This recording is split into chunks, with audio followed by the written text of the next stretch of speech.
De acordo com as Escrituras, podemos errar e até mesmo pecar, não apenas de forma direta e ativa, mas também de forma indireta e passiva. Isso é o que eu classifico de o perigo da cumplicidade. Esse é o assunto da nossa conversa hoje. Fique comigo e nos próximos minutos nós vamos entender um pouco melhor o que a palavra de Deus diz a esse respeito.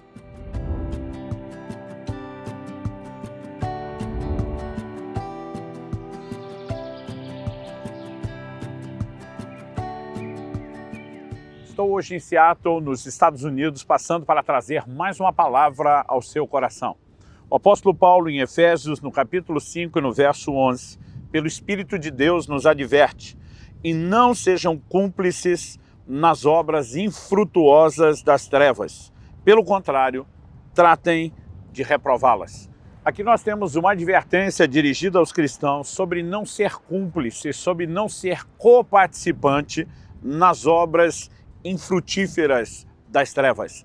Quando a palavra de Deus fala a respeito de não ser participante, não está apenas falando de não fazer as mesmas coisas, porque nós vemos, pelo contrário, tratem de reprová-las. Ou seja, a ideia de ser cúmplice aqui não é apenas aquele que fez o que é errado, mas é aquele que assiste alguém fazer o que é errado e não reprova, e não condena, e não expõe, e não denuncia.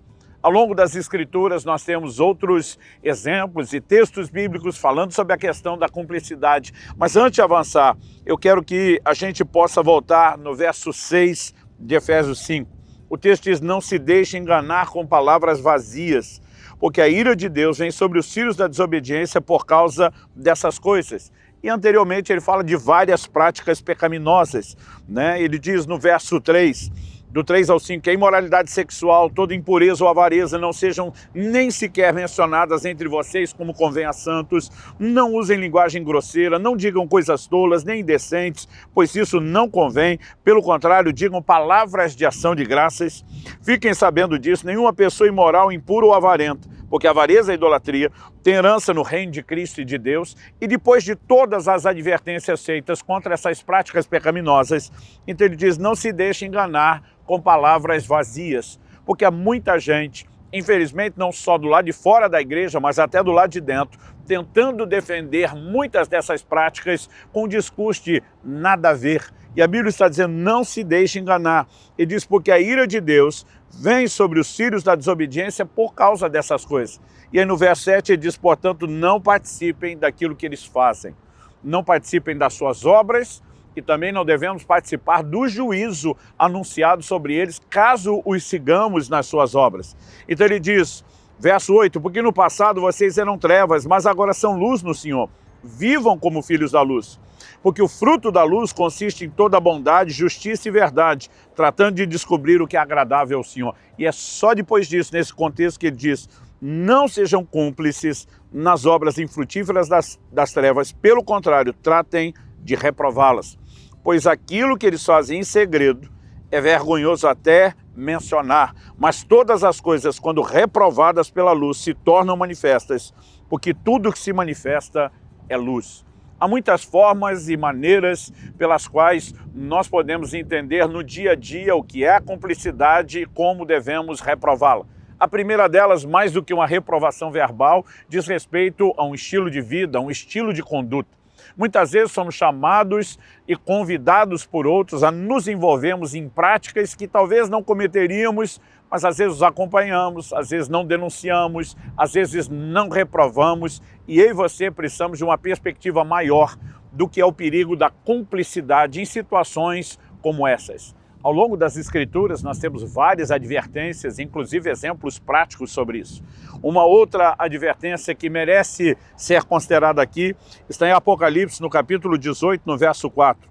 Ouvi outra voz do céu dizendo: saiam dela, povo meu, para que vocês não sejam cúmplices em seus pecados e para que os seus flagelos não caiam sobre vocês. Aqui Deus está falando a respeito de Babilônia. O verso seguinte, o 5, diz: porque os pecados dela se acumularam até o céu e Deus se lembrou das injustiças que ela praticou. Então, quando ele está dizendo, sai dela, povo meu, sai do meio de Babilônia, porque eu vou julgá-la, Deus diz, para que vocês não sejam cúmplices com os seus pecados. se vocês simplesmente permanecem, né, não denunciando, não se posicionando de forma contrária, vocês estão aceitando, e a cumplicidade, ainda que não seja a prática direta, né, de um crime, do pecado na perspectiva espiritual, ela acaba sendo a prática indireta, por associação. E Deus está dizendo não só para não ser cúmplice nos pecados, mas Ele diz para que os flagelos, a ira, o juízo não caia sobre vocês. Além desses textos do Novo Testamento, nós temos textos no Antigo Testamento que também falam a respeito da cumplicidade. Em Levítico, no capítulo 5, por exemplo, no verso 1, a Escritura diz: se alguém pecar, o que sendo testemunha de um fato que viu ou ficou sabendo, não o quis revelar, mesmo sob ameaça de maldição, essa pessoa levará sua iniquidade. Nós não vivemos sozinhos. Deus nos criou para viver em comunidade. Isso significa que podemos afetar e influenciar o comportamento uns dos outros.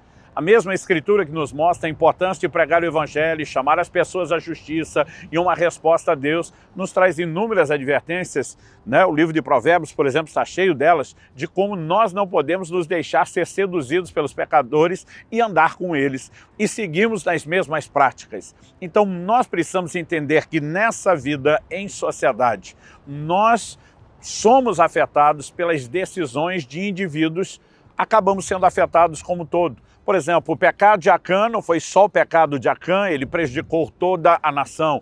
O apóstolo Paulo escreve aos Coríntios e diz que quando o membro sofre, todo o corpo sofre com ele. Quando princípios espirituais são quebrados por indivíduos, normalmente a comunidade acaba sendo afetada. É por isso que Deus estabeleceu parâmetros de justiça. Aquilo que é crime, por exemplo, precisa ser julgado, e quando alguém presencia isso e não denuncia, ela se torna cúmplice, legalmente falando, mas no plano espiritual também nos tornamos cúmplices no sentido de participar do pecado dessa pessoa. Então Deus está dizendo: levante a sua voz e denuncie. Muitas vezes é extremamente desconfortável você ter uma postura de reprovar aquilo que as trevas fazem. Eu me lembro ainda adolescente trabalhando num banco. Eu me lembro que eu atendi, né, uma ligação de um cliente, eu estava numa espécie de estágio, né, sendo treinado e preparado para cargos maiores, mas era ainda menor de idade. E eu lembro que eu passei uma ligação para o gerente principal da agência, dizendo: olha, fulano, que era o diretor, né, da empresa, que era o maior cliente do banco, ele quer falar com o senhor. E o gerente diz: diga que eu não estou. Eu falei: olha, eu não posso dizer isso. Primeiro, porque eu já falei que o senhor estava disponível, né? E segundo, eu não minto. Ele falou: garoto, você está me enfrentando? Eu falei: olha, eu não estou te enfrentando. Eu já disse que o senhor está e eu não minto em hipótese nenhuma. Então, se o senhor não quiser atender, o senhor vai ter que resolver isso de outra forma, vai ter que lidar com outra pessoa. Eu não vou fazer aquilo que o senhor está mandando eu fazer. Ele atendeu o telefone bravo e depois de ter atendido a ligação, ele vem até a minha mesa e diz: eu vou te botar no olho da rua, eu vou te mandar embora. Toda a agência vendo ele gritar comigo. Eu falei: olha, o senhor é o gerente, o senhor manda e o senhor é quem decide aqui. Eu só quero te pedir uma gentileza. Se o senhor for me mandar embora, se possível, faça constar na minha carta de demissão o motivo. Diga que foi por honestidade, porque eu vou precisar disso no próximo emprego e eu tenho certeza que lá alguém vai ter o bom senso de valorizar. E de repente ele ficou chocado com aquela declaração, né? Falou assim: não, eu estou de cabeça cheia, desculpa, tal. Mas a partir daquele dia mudou completamente a minha dinâmica de interação com todo mundo no trabalho. Eu dizia para eles: eu não vou negociar isso e não importa qual seja o preço. E quando você olha para as Escrituras, você vai ver pessoas como os amigos Daniel, Sadraque, Mesaque e Abdenego dizendo: a gente não se curva diante do ídolo, não importa o preço. Muitas vezes nós estamos negociando princípios e isso demonstra a nossa falta de fidelidade a Deus. Mas muitas vezes a gente diz: não, eu não estou fazendo. Mas quando nós não reprovamos, e eu não estou dizendo que você tem que sair por aí chacoalhando todo mundo, chamando de pecador, dizendo que a pessoa está indo para o inferno, mas na dinâmica de interação do dia a dia, quando circunstâncias de erro e pecado surgem, nós precisamos ter tanto uma conduta como um discurso de reprovação. E quando estamos diante de situações que obviamente envolvem, né, até questões criminais. Nós não podemos simplesmente dizer, não, eu não quero ser testemunha. Eu tenho visto pessoas que já presenciaram acidentes e disseram, não, eu nem dei o meu nome porque isso é muito complicado. E às vezes eu olho para a pessoa e digo para ela, e se fosse com você? E se você precisasse do testemunho de alguém? Muitas vezes nós não pensamos nisso. Em Levítico 24, a Bíblia diz, se o povo da terra fechar os olhos para o que esse homem fez, ao entregar um dos seus filhos a Moloque e não o matar, então eu voltarei o meu rosto contra esse homem, contra a sua família, e eliminarei do meio do seu povo com todos os que seguem e se prostituem com Moloque. Deus havia estabelecido leis que envolviam até a execução de determinados pecados e crimes que eram praticados. E o Senhor diz, e quem não denunciar, eu vou tratar como se fosse o próprio pecador, como se fosse o próprio criminoso.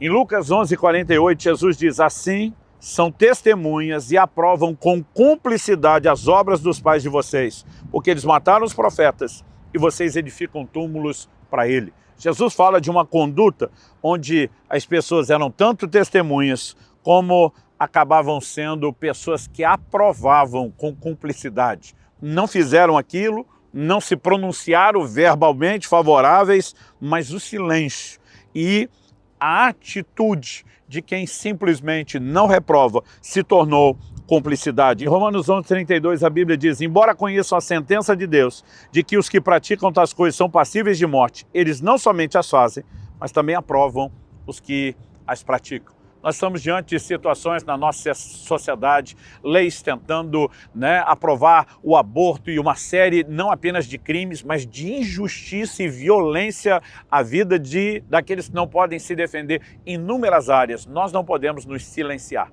Se fizermos isso, seremos cúmplices. Então, que você possa considerar isso na dinâmica da vida espiritual, do relacionamento social, em todas as perspectivas e fugir do perigo da cumplicidade. Reprove as obras das trevas pela sua conduta e por um posicionamento claro e firme.